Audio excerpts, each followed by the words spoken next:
Hi, this is Chris Young, and welcome to Good News on Tap for the second Sunday of Easter. As always, this first week after Easter, we hear the story of Thomas the Apostle, often called the Doubting Thomas. It's one of my favorite scriptures. Now, although I was brought up Catholic, when I got into my late teens and early 20s, I drifted away from the church, and I eventually left altogether. I guess it was the skeptical scientist in me that caused me to question everything, and like Thomas, to demand proof. However, late in my 20s, a variety of events led me back into the church.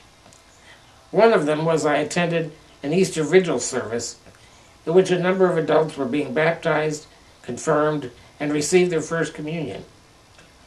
It seemed strange to me that these reasonably intelligent-looking people were standing up there in front of God and everybody and saying they wanted to be part of this church. I always thought I'd sort of been tricked into religion at an early age when I didn't know any better. Anyway, the example of these, as I said, seemingly intelligent-looking people choosing to be part of the church really presented a challenge to me. So the next Sunday, I came back to church and decided I would try to look into this. One of the things that I did was I attended a Sunday morning scripture sharing with my mother. I went into St. Gabriel's conference room and sat around the table, and they would talk about the Sunday scripture and what it meant in their lives. And of course, the first week after Easter was Doubting Thomas. When we looked at the footnote on the scripture, it said that they called Thomas a twin because we are his twin. We doubt just like Thomas does. So I said to the people, hey, this part about being Thomas's twin, I believe that because, to be honest with you people, I don't believe about 80% of this junk. Well, I expected them to say something like, well, then get out of here. We don't want anything to do with you. But that isn't the reaction that I got. Instead, they said something really strange. They said, well, then concentrate on the 20% that you do believe and see where that takes you. That was an amazing suggestion because it was a strategy that I use in another area of my life. It's the exact strategy I use in dealing with my lifelong disability. If I sat around and worried about all the things that I can't do, I'd be a basket case. But my strategy has always been to maximize the things that I am able to do. So that's what I did at the beginning of my faith journey. I focused most of my attention on the things that I did believe in common with the Catholic Church. Things like the need to care for one another, or my sense of volunteerism, as I called it. Social justice issues, world peace, sanctity of life. These were things that were deeply held values, and I found out that they were church teachings as well. So I focused on those items.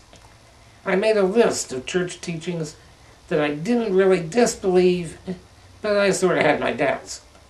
And then finally below that on the list were the things that I said, you gotta be kidding me. No way I'm ever buying into that stuff. In the months that followed, something amazing happened. Things started moving up the list. Things that I had minor doubts about, I would take a little leap of faith and finally accept them.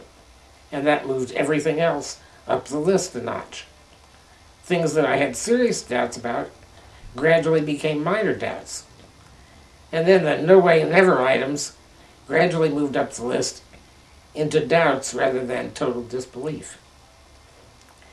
That all started over 20 years ago, and now I consider myself a person of very strong faith.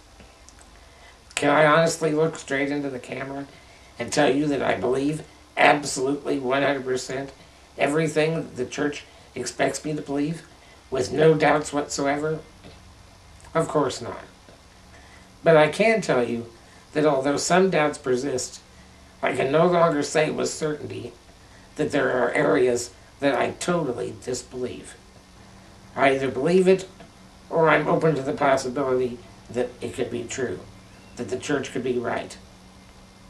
Having doubts in the journey of faith is a completely normal experience. The challenge for us is to not get bogged down in those doubts and to make the most of the faith that we do have. In my experience, that's the only way to relieve those lingering doubts. Don't ignore the doubts, but be challenged by them. Work away at them slowly, but don't let them be a stumbling block. If you can do that, then it will be easy for you to say what Thomas says when he encounters the risen Jesus, my Lord and my God. And that is Good News on Tap for the second Sunday of Easter.